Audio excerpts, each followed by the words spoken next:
So if you listen to the show and you know a bit about Shannon, you know that I'm an accountant, obviously, but I'm also a small business owner, just like you. And I think that a lot of folks often forget that us accountants, when we run our own practices, we are entrepreneurs, we are small business owners just like you. And we go through our own struggles, our own fears, our own everything. We go through all the same experiences that you do. And I wanted to take this opportunity in today's episode to break down three things that I did right and three things that I did wrong in building my own business. I know that as a financial advisor, in a sense, to your business and someone who you may turn to for all the right things to do and all the advice, you know, I'm not perfect. I don't get it perfect. I make a crap ton of mistakes. And I see other business owners doing the same thing. Now, the beauty of what we do in our businesses as accountants is that we actually get to see a lot of you guys make mistakes and learn from them. We actually get to be on the sidelines watching a lot of these plays unfold. And we get to take the lessons away without necessarily experiencing the losses that go with those lessons. So there is a benefit to that. Because we do learn a lot about what we see from our clients and from the industry and from each other in our own experiences. So, one of the things that I want to focus on today is really highlighting that we all have our own experiences as business owners, and we have got to stop judging ourselves for the mistakes that we make and understand we all make them, including me. I'm not perfect. I am not ahead of you. I am in no better position than you are. I am just another business owner here telling you, hey, I haven't quite figured this shit out yet either, but we're working on it. And here are some of the things that I've learned along the way. And one of the first things I'm going to share are the three things that I did wrong. I want to start with the things I did wrong because I think that's insanely valuable to break down because that will actually transition easily into what I did right. First thing I did wrong, I gave away way too much of my time. You guys understand? Like, can you relate?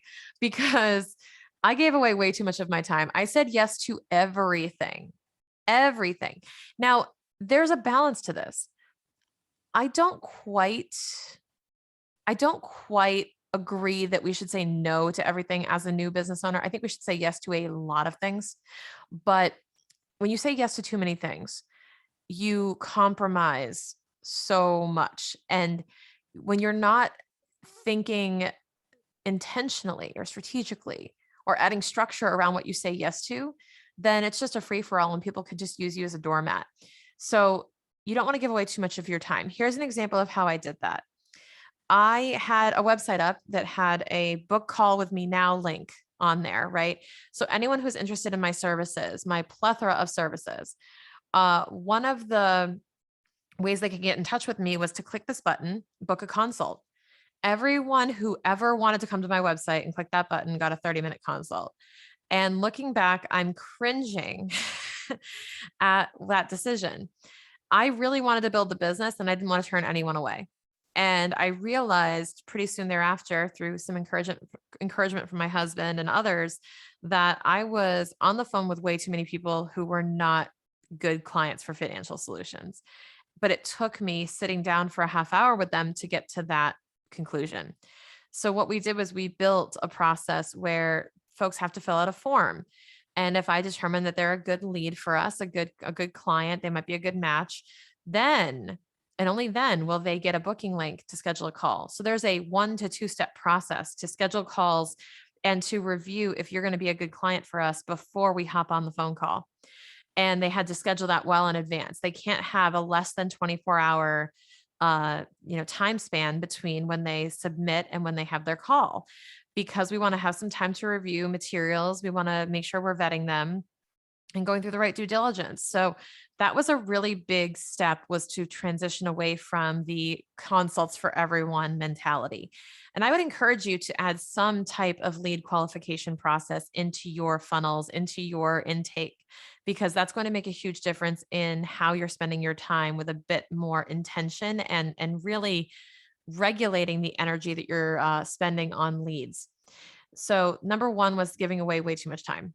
And that also adds in, by the way, speaking engagements, saying yes to opportunities to do free coaching, opportunities to do, group coaching and do guest appearances, which are insanely good opportunities, by the way, when you're brand new starting out. But what I did was I said yes to too many of them. I over exerted myself. I over yesed everything. And there were plenty of opportunities I should have said no to, especially the unpaid ones where the audience was really not my ideal client. And had I done more vetting of who's the audience, how many people are expected to show up, and really kind of set some parameters around the minimum attendance that I will do for free, that was a game changer. When I started saying, X number of people or I can't do it for free, that was very empowering for me. And I would encourage you guys to think about doing something similar. Now, you don't have to become a full diva with a rider and go crazy, but I'm saying have a baseline, have a line that you say, if these conditions aren't met, then it should be a no for me. And even when you're in your early stages, you should have some deal breakers, right? So start making a list of what your deal breakers are where you'll give away your time for free. What are the value driven activities that you'll give away your time for that are worthwhile? So defining that was huge. Number 2, everyone's struggle. I wasn't charging enough. I was 100% not charging enough. And I really, my pricing was not elevated until I really grew my confidence. It's this chicken and the egg thing. You guys know this. You won't charge enough until you're confident, but you're not confident until you're charging. And you want to make sure that you're delivering the service that is worth what you're charging. And for me, that was my biggest struggle. I wanted to make sure I was delivering a top tier white glove type of service and I wanted to charge for it. But until I felt like my service was prestigious or elite, I wasn't comfortable charging those prices. So I really inched my way up the ladder of my pricing. And I really, if I had to say regret, I just wish that I had raised my prices earlier because I really showed up completely differently after my prices were raised and after I decided how I wanted to structure my offers. And I'll actually add in a fourth thing I did wrong. I had way too many offers because along with charging not enough, I was trying to please everybody. I was trying to craft offers and customize. If someone came in and said, I want tax prep, but I want this and not this and this and not this. What I realized was I needed to have a short menu. Think about your favorite restaurant or the fanciest restaurant in your town. Think about the fanciest restaurant you go to, right? They have menus that are like a postcard. Here are the 5 things. Pick one. And you don't dare ask for extra anything, no anything. I mean, of course, like if you have allergies and stuff, you know what I mean? But you don't go crazy trying to modify and customize these chef prepared, gourmet dishes. You just don't. You say, you know what? The chef knows what I need. Chef knows what is a good combination. They're the expert. I'm going to order what's on the menu. So what I decided to do is adopt that mentality in my business and say, I offer these 3, 4, maybe 5 things, no more than 5. I'm going to offer these different options. And then here is the process to deliver each one. So here's the recipe for each of the things on the menu. So that 2 things happen. One was that everybody who worked for me, let's say my cooks in the kitchen, all know how to make this with their eyes closed because they know how to repeat the process. That there's no customization and it's simple. We just have to make one of these 5 things. Here are the 5 things on the menu. Easy to learn. The other reason was because for the customer, it's way simpler for them to choose what they need and way simpler for me to have a sales call with them that doesn't involve me stumbling over my words and trying to customize an offer and give a quote. It's basically, here are the 5 different sizes, pick one. And of course, my sales calls don't go like that. But what I mean to say is you have to simplify it for your customer and for your people and your processes. So until that you're at a point where you can really expand those offerings and have branches come out of those trees, you really want to establish a really good foundation of having a core set of offers, maybe 3 to 5 that you provide and that you can articulate flawlessly before you start expanding. So I really wish that I had stuck to my guns and offered 3, maybe 4 things to begin with, without just saying yes to everyone and customizing unique offers, because Let me tell you, when I did hire help, that became a cluster because then my folks who were working for me were like, "Wait, this person gets this service and this person doesn't, and this person charges this much." And it was a complete mess. So consistency is key.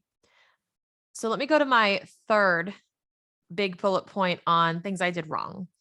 Um, and this one was really big. And actually, my mentor woke me up to this, and I realized this was something I did way too late in the game. And that was transitioning from work to home, especially working from our home during the pandemic, and taking a breath, taking 1 or 2 minutes, even 30 seconds to just sit there, take a few deep breaths, and to have a mental commute home.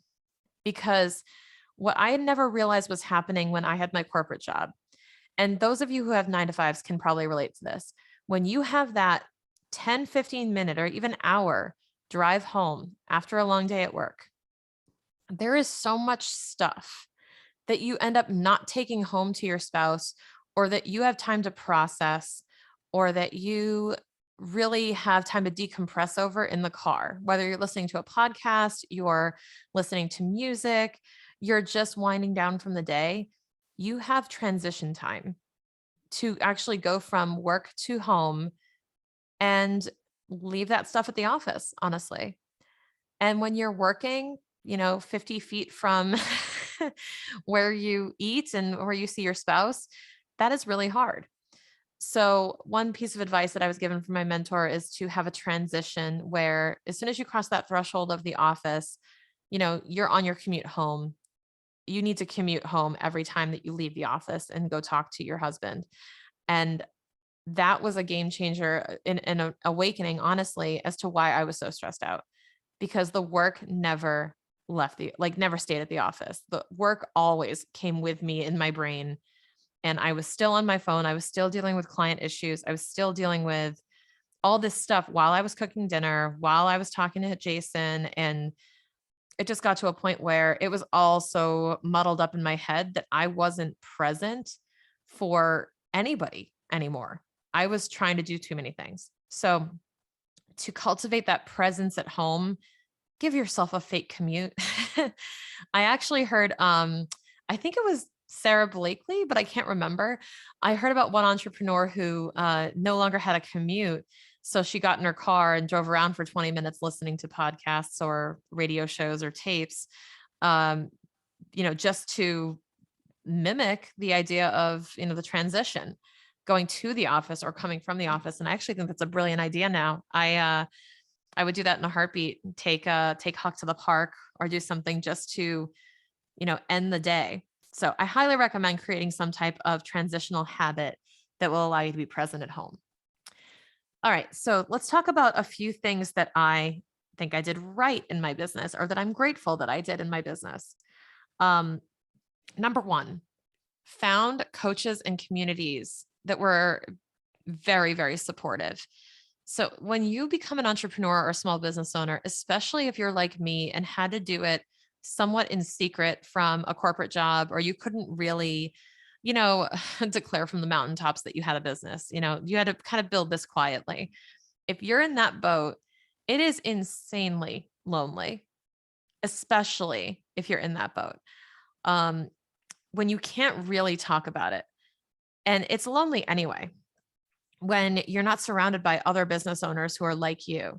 If you feel like you're that friend in the group who has higher aspirations, that you're trying to strive for something better, but everyone else is kind of settling, that is really hard, because you need someone who's going to lift you up. You need folks who will stretch you. You need to be surrounded by like minded people who will, you know, both support you and prop you up, but also tell you that that's a really crappy idea.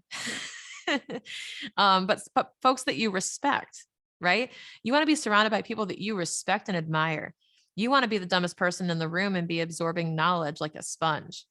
And if you can get in those rooms as early as humanly possible, that is where you should be. Is you should be getting in those rooms, because that will propel you forward like nothing else. And I found a wonderful business coach who helped me really springboard this whole idea for financial solutions off of an idea pad and into reality. And for that, I'm ever grateful for Jessica DeRose, formerly Jess Glazer, and her program Empower for really skyrocketing my business. Now, do check her out, and I will make sure she's linked in the show notes. But uh, the other resource that I found super helpful was masterminds. So once I had gotten coached and really got that one-on-one advice on how to really build the structure, the building blocks of sales, marketing, operations, so on, I then turned to community. I turned to masterminds. So I found Fast Foundations Mastermind, which was developed by Chris and Lori Harder, and they helped provide a community of supportive entrepreneurs who are, under 500K in revenue, who were early stage looking to build their businesses, who were just like me and had all these different talents and skills. And not only do you build a great community of other business owners to bounce ideas off of, you can find your next hire in these masterminds. You can find your next service provider. I mean, I met my social media, my podcast editor, everybody I work with now, I think is some degree from that mastermind. And we even bartered services with each other, hey, can you do my taxes if I help you with your sales funnel or whatever that looks like, right? You can do that. So finding a community is insanely impactful when you're starting a business. So I highly encourage you to find, whether that's free or paid, doesn't matter, but finding your people who will support you. The next thing that I think that I am grateful I did was investing in messaging before creating content like a website or this podcast.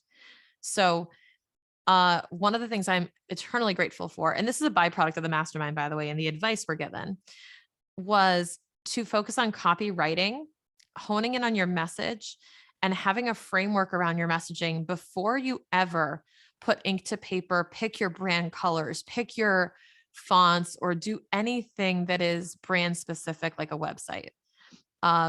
You have to get the basic building blocks done first. And for me, that was copywriting and messaging. I wanted to sit down and really go through, who is my ideal client? What do they like? What do they not like? What are they attracted to? Where are they at? What are their problems? And find a way to articulate that. And so here's what's funny. My copywriter who interviewed me asked me, what do you want to help people do? What is your mission? And I said, not even planning ahead, just said off the cuff, I just want people to keep what they're earning. I just want people to be able to keep what they earn. So guess what? You know how that turned out. Guess what? That turned out to be the four words on my website. Right when you go to my website to this day, you go right there, keep what you earn and grow your business with confidence. Keep what you earn. That's what I want to help you do. So those four letters being front and center on my website. And I realized that everything anchored back to that statement. I want you to keep what you earn. And then when I went to go decide to do a podcast, I said, well, what's my mission of the podcast, right? Like, what's my mission here? And I was like, it's the same mission. What do I call the podcast? And I went through all these different names, try to come up with something cute and clever. I love alliteration. I love coming up with new names and getting creative. And at the end of the day, it just all came back to keep what you earn. And I'm so connected to that statement because that is the theme of what my business is. And I think that investing in time and money, by the way, investing in getting that messaging and really getting into the theme of your business, your mission, that was so imperative because that enabled me to then walk into a meeting with my copywriters, with website designers, with other folks and say, here's the mission, here's the statement, here's what I do, super clear. Here's the hero in the story if I'm the guide. So if you know the story brand framework, this is what I follow, right? Here's my ideal client. Here's what I do to solve their problem. And if I can walk to the table with all of that, then anyone who works with you, listen, anyone who works with you, if you have that ready, and that's super clear, anyone who works with you will be able to do that much better of a job for you whether that's copywriting, branding, messaging, creative stuff, they will be so clear on what your brand is that they will know exactly what to do with it. And it will ensure that you have better success. So I think that honing in on the messaging was a huge first step for me before I even dove into website. Because looking back at that now, I mean, I don't know how I could have ever put together a website like what I have right now without doing all that hard work first. So the last thing that I think I am grateful for and that I did right in my business was I didn't listen to the typical narrative that most accountants follow, to be honest with you, that we shouldn't give away information. I made sure that I was giving away information like it was freaking candy at Halloween. I was giving away information left and right. I was willing to answer questions in Facebook groups elaborately. I was willing to offer, free advice with a disclaimer, but free advice, do group coaching, share knowledge, and just be out there saying, hey, here's what I know, and I want to share this with you. Okay. Here's why I'm so happy I did this, because I'm the happiest when I'm teaching, honestly. This is why I love doing this podcast. But the biggest thing for me is people trust you when you're willing to share that knowledge with them. And when you're not keeping it close to the vest, when you're not keeping it to yourself and hiding it from anybody. And I never believed I should hide any information. Here's one thing you have to know about the accounting profession, though, if you understand how accountants work. And that is that the accounting profession and tax law and, GAAP, and which is the principles we study under accounting, right? The guidebooks of everything that we study. I mean, we go through a massive exam. So we're talking about, thousands and thousands of pages of text that we have to know to pass these exams. And why I bring that up is this whole profession, we used to be information was the value. Information was the value. So you would pay an accountant big bucks if they were 30 years experience and they knew everything about the tax law, everything. So if they knew everything, then you paid them more. They were a walking encyclopedia. But now, right? Post 2005. And by the way, most of your accountants are probably from this era, honestly. Anyone who came into the profession around when I did in like the early 2010s, right? I graduated in 2008, and this is really how I think about accounting. Was at that point we have Google. We have Google. You can ask your Alexa, you can ask your Google, questions about what you need to do for your taxes. You can even go on TurboTax, you can go on all these softwares, the actual information is abundantly available, abundantly available. But here's the thing. Here's the thing. What you have to understand is that the information is always available, but no one is going to go do it. The implementation is what people pay for. And the connection of that information to what they should be doing, the results.